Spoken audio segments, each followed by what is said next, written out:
الله وبركاته.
بسم الله الرحمن الرحيم. الحمد لله رب العالمين وبه أستعين، وأصلي وأسلم على أشرف الأنبياء والمرسلين نبينا محمد عليه أفضل الصلاة وأتم التسليم. يا أيها الذين آمنوا اتقوا الله حق تقاته ولا تموتن إلا وأنتم مسلمون. يا أيها الناس اتقوا ربكم الذي خلقكم من نفس واحدة وخلق منها زوجها وبث منهما رجالا كثيرا ونساء، واتقوا الله الذي تساءلون به والأرحام إن الله كان عليكم رقيبا.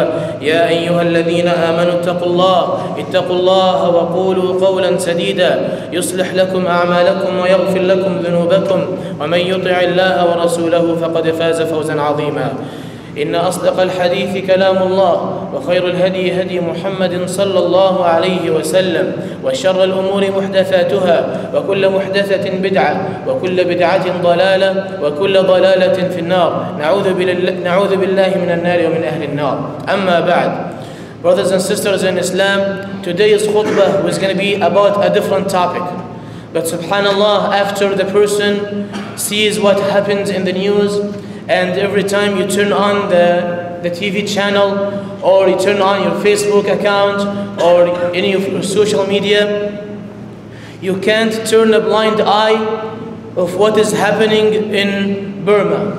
You can't turn a blind eye to the genocide and the horrific incidents that is happening in such a small country.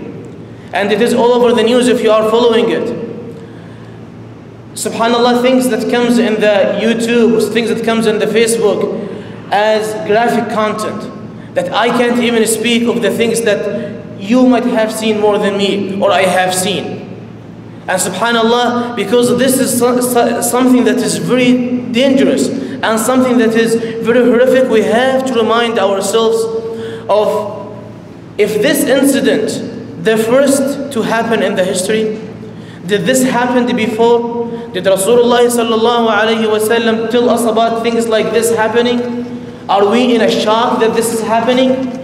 All of these questions, inshallah, brothers and sisters, we will try to answer in this khutbah. First of all, we all know a surah in the Quran. We all know the surah in the 30th juz, between Surah Al-Inshiqaq and Surah Al-Tariq. It is indeed Surah Al-Buruj.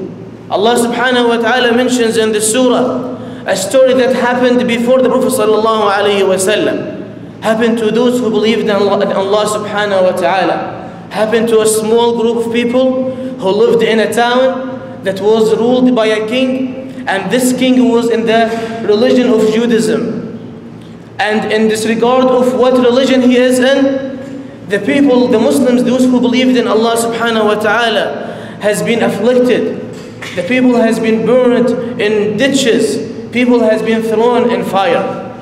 Allah subhanahu wa ta'ala mentions in the Quran, after أعوذ بالله من الشيطان الرجيم بسم الله الرحمن الرحيم والسماء ذات البروج واليوم الموعود وشاهد ومشهود قتل أصحاب الأخدود.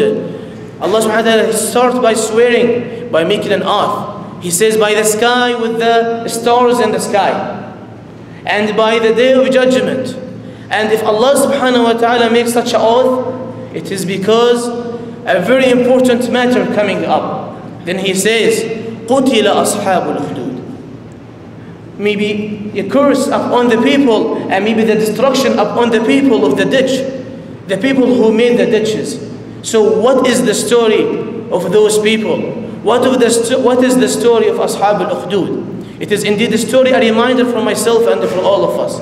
A story that must be shared with our families, with our children, with the youth in this country and around the world. It's a story that is mentioned in the Quran, however many of the children don't know about it.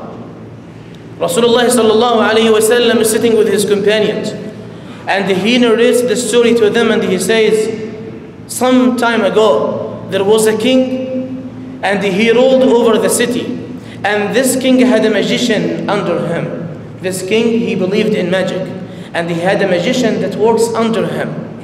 This magician started reaching an old age, and so the magician told the king, you know, I am already hitting old age, I'll be passing away very soon, so if you can find a young boy, so I can teach him magic, I can teach him things that can keep you in this, you know, a king in this country. So they found the soldiers, al-Hashiyah, the people around the king, they found this bright boy. And they brought this boy to the magician so he can start teaching him magic. Anyways, this boy, every time he leaves from his house to go to the magician's house or to the palace of the king, he stops by a rahib. He will stop in his way by a rahib, a person who stays in his sawma', in his place of worship, like in a temple or something, worshipping Allah subhanahu wa ta'ala. So this boy will stop and he will watch this, rahib and this, servant worshipping Allah subhanahu wa ta'ala, and he was amazed by his actions. So he goes to him and he asks him about what he's doing and how is he worshipping Allah subhanahu wa ta'ala. So this rahib started teaching the boy how to, what is Islam, what is the true religion, what is the Abrahamic religion, and anyways the boy started learning more and more. But then he will continue his trip to the magician, and when the magician sees him coming late, he will spank him. So this boy, he is doing this for a while, but then after some time, the people, they start finding out about this boy. So one time the boy, he was leaving his, the rahib place, and he was going to his house. He was so confused, he didn't know which religion is correct. And I promise you, brothers and sisters, in Islam, there is a lot of youth, a lot of children in this community, and around in the Western Hemisphere, and even in Muslim countries, who are still having some doubts about their religion. They still ask questions such as, why is Allah creating us if He doesn't benefit from us? They start asking questions like, who created Allah? And we know these questions are from the shaitan. They start asking questions, what if the religion is better than mine? So we have to pay attention to this, brothers and sisters in Islam, because it is indeed a dangerous thing. It can affect every one of us. So this boy, he was passing through in the street, and he was asking himself, which one is better? Is the magician in the truth or the rahib in the truth? So he found, while he was walking, there was a huge animal blocking the road. People could not pass this animal. So he took a rock and he said, Ya Allah, if the matter of the magician is more beloved to you, so kill this animal. He throws the rock, but then the animal does not die. Then he takes another rock and he says, Oh Allah, if the matter of the rahib, of the believer, is more beloved to you than the magician, so Allah, destroy this animal. He throws the rock, and right there he knew the truth. The animal died, and the people looked at the boy and said, Jazakallah, what did you do? You have such a great job for our city. And they started rewarding him. And then anyways, this boy, he became more popular in the city. Rasulullah sallallahu alayhi wa sallam took him to his companions and narrating the story. And the companions listening to the story for the first time, and they can't even believe their ears. They can't even believe their ears because they are in shock of the matter of the boy. They were in shock of the matter of this young boy who started believing in Allah subhanahu wa ta'ala. Anyways, this boy became more popular and people started knowing about him until his matter reached to the king. And his matter actually reached to one of the servants of the king, to the king's palace, but one of the servants of the king. This servant, he was a blind person. So he goes to the boy and he told him, I have heard that you can, heal the deaf people and the blind people. So can you please heal my eyes? I want to be able to see again. He told him, I can't do anything, but Allah subhanahu wa ta'ala is the one who has the shifa. Allah subhanahu wa ta'ala is the one who can heal your eyes. So if you want, you can believe in Allah subhanahu wa ta'ala, and then I'll be able to make a dua for you. So he believed in Allah subhanahu wa ta'ala, and then this person, this boy, he made dua to Allah subhanahu wa ta'ala for his eyes to be healed. He goes to the next day to the king. And the king asks him as a place of authority, as a place of power, as a place, because this king, he was thinking that he is the God, he is the Lord of the city. Then he asks him, oh, finally you have your eyes back? He said, you did not do this. He said, who did this? He said, my Lord, my Rabb did this to me. Then the king started thinking. It's like, do you have another God besides me? Do you have another Lord besides me? He said, yes, indeed. My Lord and your Lord is Allah Rabbul Alameen. So the king, because he's in a place of authority, he's in a place of power, he has the upper hand in this case. He tortured this man and he told him, who is the one told you about all of these things? So he was torturing him and torturing him, maybe in more aggressive way than what is happening in Burma right now. And then until this man, he starts speaking up. And they said, it is about that boy. So he brought the boy to the king, and he told him, who told you about this? He told, I can't tell you, it's a secret. He told, you have to tell me. He started torturing him more and more until he, gave the evidence about the place of Ar-Rahib, about this, believer. So the king brought the Rahib in front of him, and he told him, go back away from your religion. Leave your religion, leave your Islam, leave your Tawheed, leave everything behind, and I will spare your life for you. Brothers and sisters in Islam, the only thing that is happening right now in Burma, people who are being tortured and being burned alive, is because they say La ilaha illallah. This is the sin, this is the crime in their enemies' eyes. It's because they said La ilaha illallah. Something that happened in the history and is repeating itself over and over. It's not the first time and it might not be the last time. So they found about the Rahib, and then the king told him, go back away from your religion. He said, no. Then what did he do? He brought a minshar, a big saw, and he cut the person in halves. His two halves fell in front of the boy. He's looking at this man being killed in front of him. And then also the servant of the king, he also sees this man killed in front of him. Then the king turns to the servant and he tells him, stay away from your religion, leave your Islam, leave your Tawheed behind. He says, no, I'm not going to leave it. It's the love, brothers and sisters in Islam. It is the love for Allah subhanahu wa ta'ala. The minute the love for Allah subhanahu wa ta'ala touches the person's heart, he will love Allah subhanahu wa ta'ala more than this life. he will love Allah subhanahu wa ta'ala than living even in this life. He has given his life for Allah Rabbul Alameen. This is the same thing that is happening for Muslims around the world, is that they have given their life for Allah Rabbul Alameen. Loving for Allah subhanahu wa ta'ala and the hating for Allah subhanahu wa ta'ala is a topic that can be covered in a different khutbah. But wallahi, brothers and sisters in Islam, it is so easy for them to leave their religion. He could have said it. Even in Quran, Allah subhanahu wa ta'ala is telling us that we have a permission, we have an excuse in this spot to stay away from the religion for a little bit. He says in the Quran, إِلَّا مَنْ أُكْرِهِ وَقَلْبُهُ مُطْمَئِنٌ بِالْإِيمَانِ.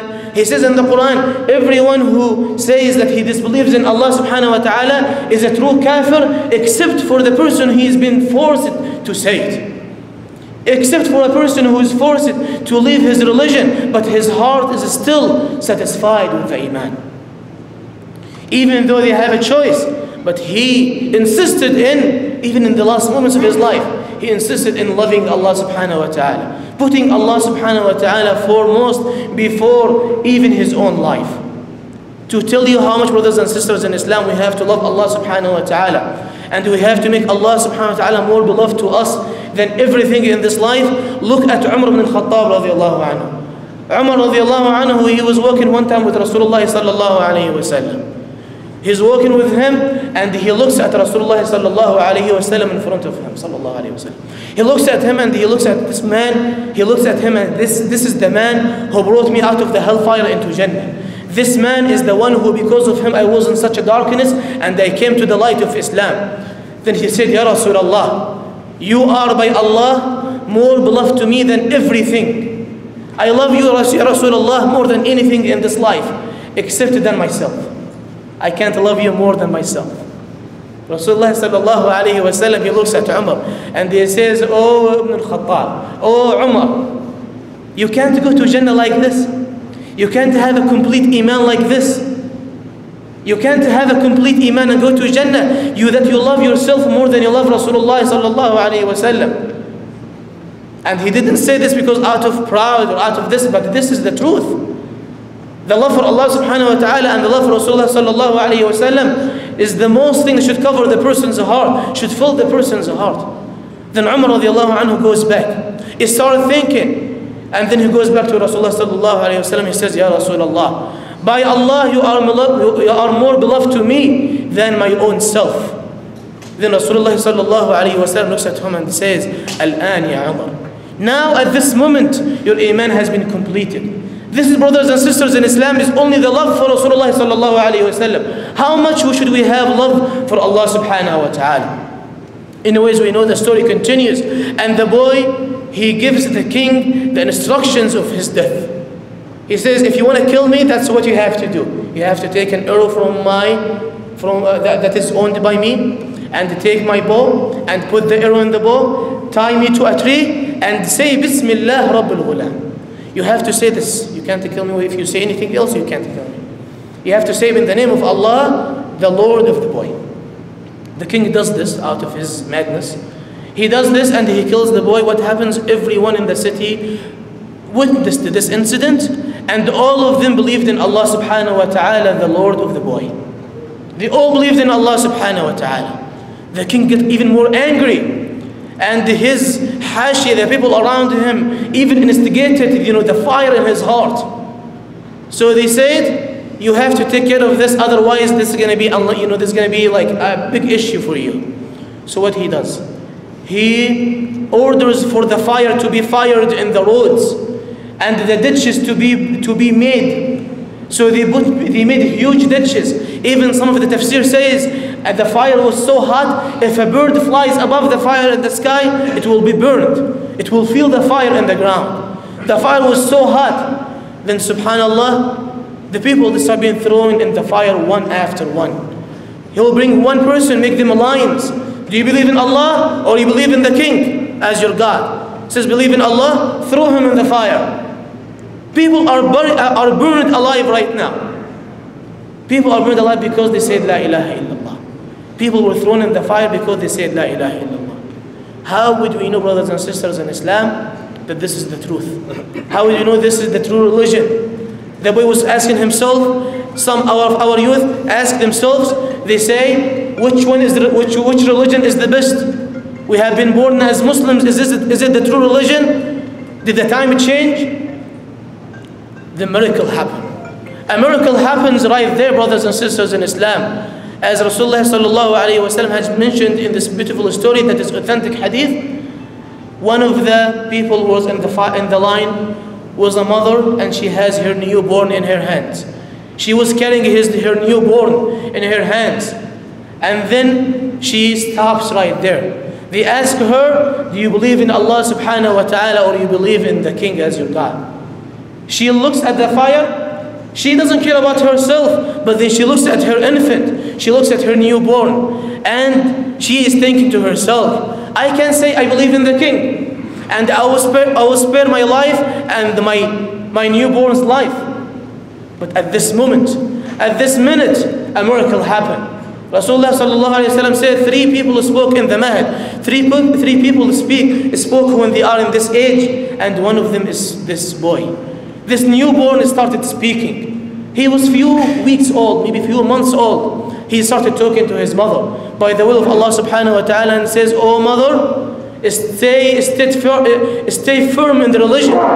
Stay firm in the religion, because indeed you are following the truth. Because indeed you are following the haqq. Then the mother and the boy both are thrown in the fire. قُتِلَ أَصْحَابُ الْأُخْدُودِ النَّارِ ذَاتِ الْوَقُودِ. Allah subhanahu wa ta'ala lifted the story in the Quran. So we, as the ummah of Muhammad sallallahu alayhi wa sallam, for another hundreds of years, we can go back and we know this story is the truth, and we know this is indeed happened, and gives us patience and makes us firm in our religion. النَّارِ ذَاتِ الْوَقُودِ إِذْ هُمْ عَلَيْهَا قُعُودٌ وَهُمْ عَلَى مَا يَفْعَلُونَ بِالْمُؤْمِنِينَ شُهُودٌ. They are witnessing this, and they are throwing people in the fire. But what is their sin, brothers and sisters in Islam? It is this ayah, وَمَا نَقَمُوا مِنْهُمْ إِلَّا أَن يُؤْمِنُوا بِاللَّهِ الْعَزِيزِ الْحَمِيدِ. The hate that they have is because these people, they said, they believed in Allah subhanahu wa ta'ala al-Aziz al-Hakim. We ask Allah subhanahu wa ta'ala to make us among those who will stay firm in their religion until the minute they meet Allah subhanahu wa ta'ala. We ask Allah subhanahu wa ta'ala to give patience for the brothers and sisters in Burma. We ask Allah subhanahu wa ta'ala to give them the power and the strength to stay firm in their religion, and for those who are like them. أقول قولي هذا وأستغفر الله العظيم لي ولكم فاستغفروه وتوبوا إليه إنه هو الغفور الرحيم.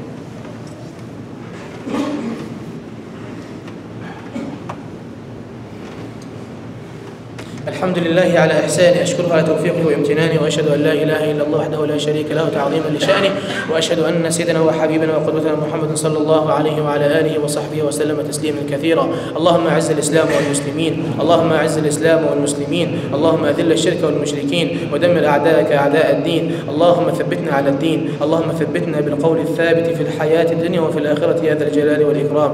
يا مقلب القلوب ثبت قلوبنا على دينك، يا مقلب القلوب ثبت قلوب إخواننا على دينك. اللهم يا مقلب القلوب والأبصار لا تزغ قلوبنا بعد إذ هديتنا وهب لنا من لدنك رحمة إنك أنت الوهاب. عباد الله، إن الله يأمر بالعدل والإحسان وإيتاء ذي القربى وينهى عن الفحشاء والمنكر والبغي يعظكم لعلكم تذكرون. فاذكروا الله العظيم يذكركم وادعوه يستجب لكم واشكروه على نعمه يزدكم ولذكر الله أكبر والله يعلم ما تصنعون. أقيموا الصلاة.